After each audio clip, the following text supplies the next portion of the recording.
위원님께서는 평소에 한국의 진짜 부자는 근로소득자가 아니라 자산소득자라면서 자산소득 과세가 매우 중요하다는 말씀을 계속 강조해 왔는데 올해는 특히 주가가 폭등하면서 자산 격차가 더 벌어질 거라고 보이는데 주식 문제와 관련해서 세금을 어떻게 매기는 게 가장 합리적이라고 보시는지요?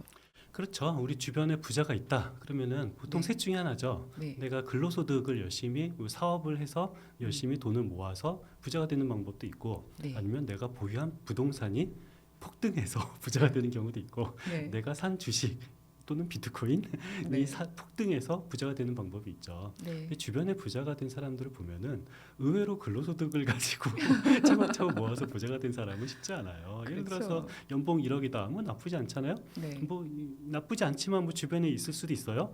뭐 네, 있죠. 네, 그렇죠. 그런데 연봉 1억 뭐 주변 친구들이 있지만 음, 20년 동안 1억을 네, 버는 것은 쉽지 않아요. 그렇죠. 뭐 나이 뭐 30부터 네, 뭐 정년 50까지. 퇴직할 네, 네, 때까지 1억을 버는 사람은 굉장히 소수고요. 그러니까 네, 어떤 연봉이 올라서 1억을 버는 사람들은 뭐 왕왕 있지만 네, 뭐 한 10년 뭐 10년 남짓 정도 1억을 벌지 음, 음, 20년 30년 동안 1억을 버는 네, 사람은 사실 주변에서 거의 없거든요. 네, 근데 요즘에 강남에 뭐 아파트 한 채가 뭐 30억 40억인데 그렇죠. 뭐 연봉이 1억 소득자가 20년은 모아도 살 수 있는 돈은 아닌 거고요. 네, 그리고 또 요즘에 9,000p 오늘 9,000p를 네, 넘었습니다. 네, 요 갑자기 감격에 겨워서 말이 다 안 나오는데요.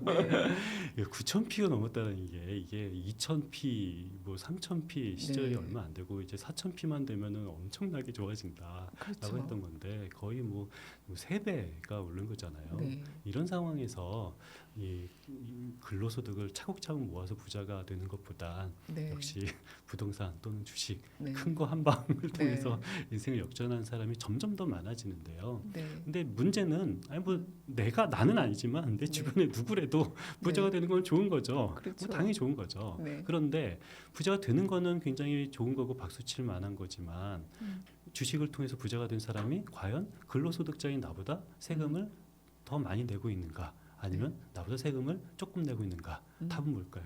조금 내고 아니요, 있죠. 안 내고 있습니다. 아니 아, 나보다 그러네요. 네, 네, 조금만 내도 이게 네, 기분이 나쁜데 아예 네, 안 내요. 그러니까 그렇죠. 뭐 네, 거래세 조금은 내지만 뭐 네, 거래세는 이거는 뭐 소득세가 아닌 거고요. 그래서 네, 소득세는 사실상 이거는 없는 거고요. 네, 아니 뭐 한 1억 정도 벌면은 음, 1,000만 원 남짓 세금 내거든요. 네, 근로소득자는.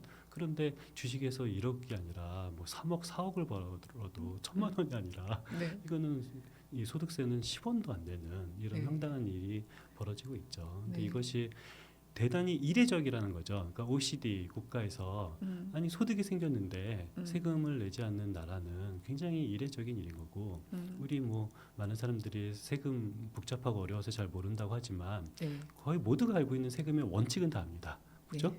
소득이 소득이 있는 있는 곳에 곳에 세금이 세금이 있다. 있다. 예, 이 네, 원칙을 모르는 사람은 뭐 사실상 아무도 없는데 네, 이 원칙은 우리나라에 적용되지 않아요. 네. 근로소득이 있는 곳만 세금이 있고 아, 근로소득이 네, 아닌 다른 소득에는 세금이 없거나 대단히 조금만 있다. 자, 음, 근로소득은 당연히 세금이 있죠. 네, 주식소득은 아예 세금이 없습니다. 음, 그리고 내가 부동산을 팔아서 1세대 1주택자라면은 네, 내가 5억짜리 부동산을 사서 10억에 음, 팔아도 세금 네, 1원도 안 내요. 네, 우리가 근로소득으로 5억을 벌면은 세금 네, 한 1억 정도 냈잖아요. 네. 기억 안 나세요? 한 5억 그렇게 벌어본 적이 없어서. 1억 네, 정도는 세금을 내는데 네, 이 주식에서 5억을 벌면 세금 0원. 부동산 1세대 1주택 물론 다주택자는 아니지만 네, 1주택자 같은 경우는 5억 원에서 산 거를 10억 원에 팔아서 5억을 벌어도 세금 0원. 그래서 우리나라는 소득 있는 곳에 세금이 있다가 아니라 네, 근로소득에만 세금이 있고 다른 네, 소득엔 세금이 없는 굉장히 독특한 나라입니다. 네, 네. 그래서 그러면 이제 주식 같은 경우 주식으로 인해서 벌어들인 돈에 세금을 매겨야 한다는 입장이신 거잖아요. 당연히 네, 이것은 입장이 아니라 네. 원칙이죠. 아, 그렇죠, 그렇죠. 뭐 네, 뭐 너무도 당연한 원칙인 거고 글로벌 네, 스탠다드도 그렇고 네, 제가 뭐 조세를 공부하는 사람으로서의 원칙뿐만 아니라 주식 투자자로서의 네, 기대도 그거예요. 이게 왜 그러냐면은 주식 시장이 제일 싫어하는 것은 네, 예측 불가능성이거든요. 네, 어떻게든지 예측 불가능 그 예측 가능성이 확보가 되는 것은 네. 굉장히 좋은 거예요. 근데 우리나라도 언젠가는 금투세는 주식에서의 소득이 생기면 양도 차익을 도입해야 되는 것은 저는 이건 네. 피할 수 없다고 봐요. 네. 과연 그 시점이 10년 뒤일지 20년 뒤일지 이건 아무도 모르지만 네. 뭐 우리나라라고 해서 네. 뭐 주식 투자 소득의 세금을 영원히 한구일 우리 자손 만대 네. 세금을 내지 않는 거는 솔직히 상식적으로 이해할 수도 없고 네. 뭐 그런 연구도 없고요. 그래서 언젠가는 되긴 될 텐데 문제는 그 시점이죠. 그래서 저는 네. 굉장히 불안해요. 주식 투자자로서. 네. 분명히 금투세는 도입이 되기는 될 텐데 언젠가는 계속 그 도입이 언제 될까 그 리스크를 계속 안고 벌벌벌 떠는 것보다는 네. 차라리 뭐 5년 뒤면 5년 뒤, 뭐 3년 뒤면 3년 뒤 도입이 된다라고 미리 정해놓고 그때까지 3년 동안 5년 동안 시장이 적응을 할 수 있는 기간을 충분히 주고 네. 그리고 불확실성이 해소가 되는 거가 네. 저는 주식 투자자로서도 굉장히 네. 바라는 바입니다. 금투세 관련해서는 여당 내에서 조금 논의가 있다가 사실 진성준 의원이 엄청나게 이제 소위 말해서 약간 이제 그 공격을 받고 사실상 이제 논의가 사라진 상태인데 뭐 그때 이야기된 것 중 하나가 뭐 4천 5천 피 정도 되면 이제 그 논의를 해야 되는 거 아니냐라는 게 이제 여당 의원들 사이에서 좀 있었던 이야기인데 지금 9천 피잖아요. 당시 논의를 정확하게 정리할 네. 필요가 있는데요. 네. 당시 금투세는 나쁜 세금이니까 도입하면 안 된다라는 사람과 금투세를 도입해야 된다라는 논쟁은 한 번도 붙어본 적이 없어요. 아, 네. 어떤 논쟁이었었냐면은 네. 금투세를 도입해야 된다라고 주장하는 사람과 네. 상법 개정이 먼저고 금투세는 4,000피 이후에 도입돼야 된다라고 주장하는 두 세력 간의 싸움이었지. 네. 금투세를 도입하면 안 된다라고 주장하는 사람은 민주당 내에서는 사실상 없었습니다. 예를 들어서 이소영 네. 의원이 네. 금투세는 도입하지 말자라고 주장한 적이 없고 네. 상법 개정이 먼저다. 4,000피 이상이 된 이후에 도입해야 된다라는 네. 게 당시에 이 금투세 관련된 논쟁인데 네. 그 사실을 정확하게 기억을 해야 돼요. 그렇죠. 네. 이미 4,000피가 아니라 그렇죠. 9,000피입니다. 아, 상법 개정이 1차 상법 개정, 2차 상법 개정 다 됐습니다. 네. 제가 당시 금투세는 도입돼야 된다라고 주장하는 사람으로서 가장 깨기 어려운 논리가 이거였어요.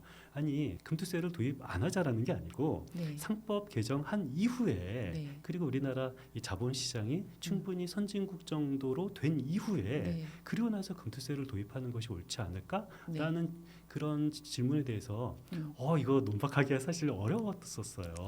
네. 그런데 이미 우리나라 이 주식시장 양이 네. 미국, 중국 정도를 제외하고서는 지금 네. 4위권입니다. 전 세계. 네. 그러니까 보통 버핏 지수라고 그러죠. 네. GDP와 주가 총액 음. 관련된 그 버핏 지수. 음. 우리나라가 전 세계에서 제일 큰 수준입니다. 아, 우리나라 네. GDP 대비 주가 네. 총액 비율이 음. 보통 버핏은 한 배 정도가 적절하다라고 네. 했는데 네. 우리나라가 2배가 훌쩍 넘거든요. 3배가 이제 되지 않았을까라는 네. 생각이 드는데요. 네. 이렇게 우리나라 코리아 디스카운터가 해소가 된 다음에 금투세를 도입이 된다라고 하는데 디스카운터 해소가 된 정도가 아니라 네. 전 세계 1조 달러 음.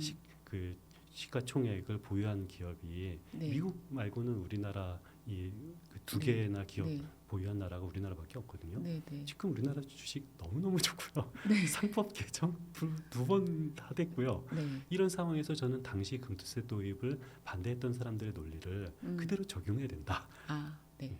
그 올해 한국 경제를 두고 위원님께서 초울트라 하이퍼 호시절이라고 표현을 하셨는데 그래서 올해 GDP 성장률이 15%, 물가 상승률이 10%를 넘을 거라는 파격적인 분석도 있다고 하는데 이게 사실인가요? 이게 놀랍지만 사실이에요. 아, 우리는 네. 올해 우리나라 GDP가 작년보다 OECD에 따르면 10% 이상, 시티뱅크에 따르면 한 15% 이상 성장할 거라고 생각해요. 근데 네. 우리나라가 뭐 개발 연대 시절도 아니고 그러니까요. 한 해 10% 이상 성장한다? 말이 네. 되냐라고 네. 할 텐데 네. 물론 말이 안 되죠.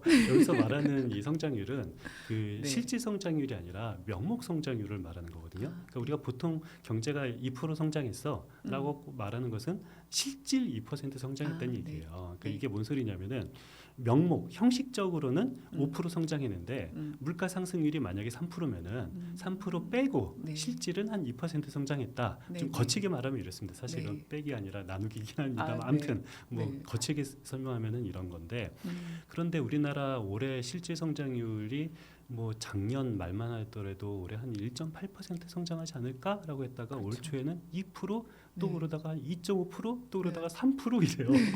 아무튼 실질 성장률도 굉장히 좋은데 네. 뭐 한 3% 정도 성장할 네. 것 같은데 명목 성장률은 3% 정도가 아니라 최소 10% 이상, 많으면 한 15% 정도 성장을 할 거다라는 네. 거거든요. 네. 그러면은 놀라움은 여기서 두 가지죠. 네. 그러면은 아니 실질 성장률이 3%인데 네. 명목 성장률이 뭐 한 13%면은 네. 그럼 물가 성장 상승률이 10%냐? 네. 라는 질문이 당연히 나올 텐데요. 네. 뭐 다행히도 소비자 물가 상승률은 뭐 10%까지는 아니고요. 한 대강 한 2% 중반 한 그 정도 한국은행은 예측하고 있어요. 네. 근데 소비자 물가 상승률은 한 2% 중반이지만 네. 총 물가 지수 뭐 그런 말은 없지만 네. 전체 물가 이걸 뭐 보통 디플레이터라고 말을 하는데 아무튼 소비자 물가뿐만 아니라 네. 우리가 수출하는 물가 그런 것까지 네. 다 포함을 한 요 총 물가를 네. 보면은 최소한 10% 이상은 되지 않을까라고 생각하고 있는데요. 네. 그러니까 이게 제가 이 수치를 본 이래로 이런 적이 없어요. 그러니까 소비자 네. 물가 상승률이랑 총 물가인 이 디플레이터랑 네. 뭐큰 차이는 안 나거든요. 네. 그런데 지금은 하나는 2.5%, 하나는 10%. 네. 뭐 말도 못하는 차이가 나는데요. 네. 이게 왜 그러냐면은 우리 요즘에 그 하이닉스가 수출을 엄청 잘 되잖아요. 네. 이게 HBM을 파는데 HBM 가격을 누가 정할까요? 하이닉스가 마음대로 정해요. 부르는 게 이거 네. 10,000원에 살 사람 해도 네. 손들면 그럼 20,000원에 살 사람 손들면 100,000원에 살 사람 뭐 봉이 김선달보다 더해요. 네. 뭐 거의 영업이익률이 75%가 넘는 뭐 제조업으로서는 있을 수 없는 일이죠. 네. 그러니까 말 그대로 정말 부르는 게 값입니다. 음. 그러니까 우리가 이 HBM을 엄청나게 이 반도체 가격 엄청나게 비싸게 네. 팔고 있는데 네. 그러니까 반도체 물가가 상승이 되는데 하이닉스가 HBM을 비싸게 판다고 해서 네. 대한민국에 있는 소비자가 피해를 보는 건 그건 없습니다. 아니죠. 네. 그렇기 때문에 소비자 물가는 뭐 2.5% 정도면 뭐 낮은 건 아니지만 네. 저는 이 정도면 나름 안정적이다. 뭐 중동 전쟁까지 생각해보면 나름 안정적이지만 네. 우리나라 전체 총물가 수출 가격까지 포함하는 것은 10%가 넘는다라는 네. 건데 아니 이렇게 말하면 아니 소비자 물가가 중요하지 실질 네. 성장이 중요하지 네. 네. 뭐 디플레이터 뭐 이름도 못 들어본 디플레이터가 뭐가 중요하고 네. HBM 수출 물가가 뭐가 중요하고 네. 이 명목상 성장률이 뭐가 중요하냐라고 뭐 경제학자들은 말할 수가 있는데요. 네. 저는 뭐 경제 전문가 아니라 재정을 공부하는 사람으로서 네. 저는 명목을 사실 더 중요하게 봐요. 그러니까 우리 서민들의 네. 실질 삶은 모르겠지만 네. 이 명목 성장률이 높아지면은 네. 세수가 늘어납니다.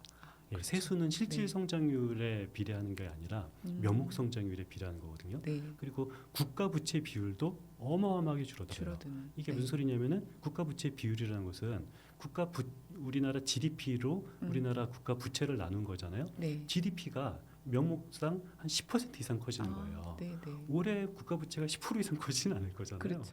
국가 부채 한 1,500조 정도 되면 10%면은 150조. 네. 올해 150조를 국가 부채를 발행하지는 않을 테니까. 네. 그렇기 때문에 이 국가 부채 비율이 굉장히 드라마틱하게 줄어들 거다.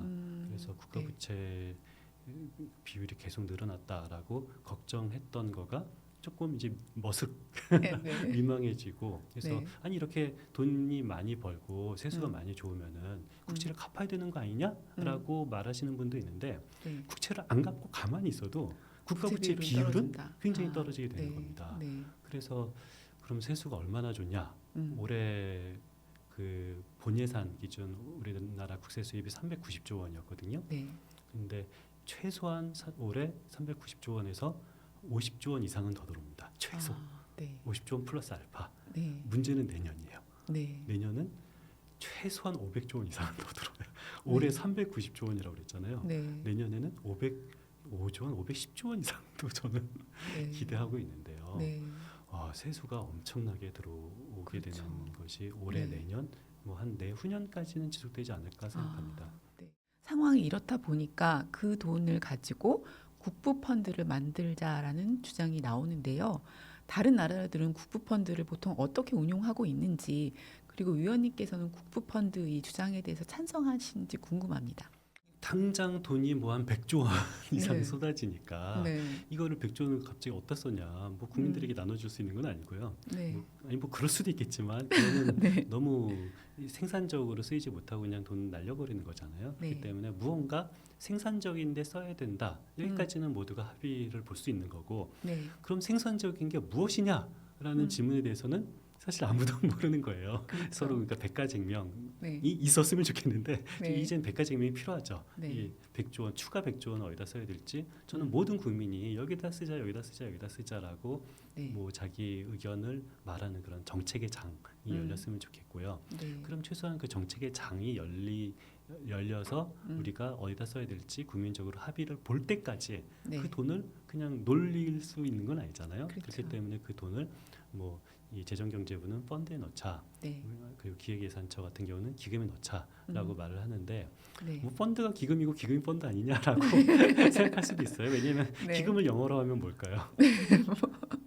펀드. 예, 맞아요. 네. 네. 기금 영어로 하면 펀드인데 네. 아니, 그러면 기금이나 펀드나 마찬가지 아니냐라고 오해하시는 분이 있는데요. 네. 치킨을 영어로 하면 아니 닭을 영어로 하면 뭐죠?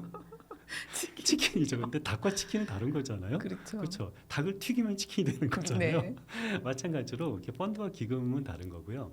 펀드를 이 재정 이 예산서에다가 하나하나 이렇게 집어 넣으면 이제 기금이 되는 거예요. 네. 올 초에 이 예전에 기재부, 그러니까 네. 기재부를 그러니까 지금 쪼개졌잖아요. 현 그렇죠. 정부가 네. 이 기획예산처랑 이 재정경제부로 네. 쪼갰는데 이렇게 쪼갠 이 경제를 이 총괄하는 두 개 부처가 네. 하나 부처는 펀드를 펀드. 만들자, 하나 네. 부처는 기금을 기금 만들자. 네. 그러니까 뭐 언론들이 엄청 욕을 하더라고요. 아니 경제부처가 서로 합의를 못하고 싸우고 있다라고 네. 하는데 저는 싸움 구경하는 거 되게 좋아하거든요. 저는 이게 되게 긍정적으로 봅니다. 왜냐하면 네. 우리가 쪼갠 이유가 뭡니까? 견제와 균형이에요. 서로 싸운다라는 게 뭡니까? 네. 견제와 균형이 지금 만들어지고 있는 거고요. 네. 제일 재밌는 건 싸움 구경. 네. 때문에 저는 둘이 싸우는 거는 굉장히 바람직하다. 네. 그런데 싸움 구경보다 더 재밌는 건 이제 싸움을 이제 네. 훈수하는 거잖아요. 네. 네. 얘가 잘했니 제가 네. 못했니 훈수하는 건데 음. 저는 개인적으로 재정경제부의 펀드보다 이 기획예산처의 기금이 더 바람직하다고 봐요. 아, 왜 네. 그러냐면 펀드를 만들면은 뭔가 느낌적 느낌으로라도 네. 뭔가 운용 수익률을 좋게 만들어야 될 것 같은 생각이 네. 들어요. 네. 그렇잖아요. 그런데 네. 기금이란 것은 본질적으로는 운용 수익률을 높이는 거 아니라 잘 쓰는 게 기금인 겁니다. 네. 근데 우리가 돈을 모아서 음. 우리가 지금 운용을 해서 이자를 받겠다고 돈을 모아놓는 것은 부차적인 거거든요. 네. 왜냐하면 올해도 국가 부채를 한 100조 원 정도 발행을 할 겁니다. 음. 원래 계획이 그렇게 됐어요. 네. 그런데 초과 세수가 들어오는데 네. 국가 부채를 계획대로 다 발행을 하고 이자를 지급하고 펀드에 넣어서 이자 수익을 얻는다? 에이, 이상하죠. 네. 그렇기 때문에 네. 기금에다 넣으면은 이 국가 부채를 그만큼 발행하지 않을 수도 있거든요. 네. 그래서 일단 기금에다가 넣고 그리고 나서 쓸 때가 국민들의 합의가 모아지면 쓰자라는 것이 저는 기금이 더 제가 바람직하다라고 생각하는 이유입니다. 해남의 자연이라 더욱 믿을 수 있습니다. 우수한 한우 생산을 위한 끝없는 노력, 데이터베이스와 육질 분석 등으로 1등급 이상을 엄선하는 한우 생산 원칙까지. 프리미엄 명품 한우, 올바른 한우 브랜드의 탄생, 해남 땅끝 한우.